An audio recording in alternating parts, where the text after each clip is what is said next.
Inimese aju, see on suurepärane organ. Ta alustab oma tööd mõtestatud moel sellel hetkel, kui sa sünnid ja ei peatu oma tegevuses mitte hetkekski.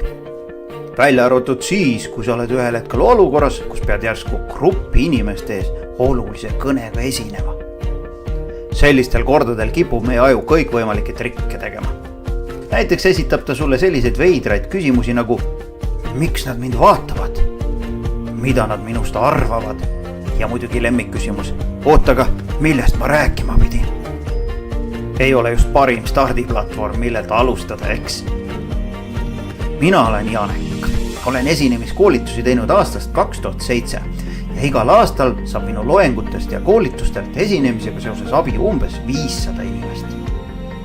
Juhul, kui sa ennast sellest eelnevast jutust kas või veidi ära tundsid, siis soovitan sul tulla minu järgmisele 5 praktilise harjutusega esinemiskoolitusele.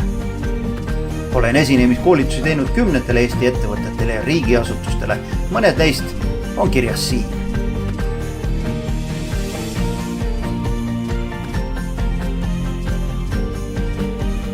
Kui tuled minu esinemiskoolitusele, siis 1 päeva jooksul annan sulle edasi terve hulga häid ja toimivaid tehnikaid, mille abil suudad tulevikus enesekindlalt oma sõnumit edastada nii, et see kuulajatele ka huvi pakub.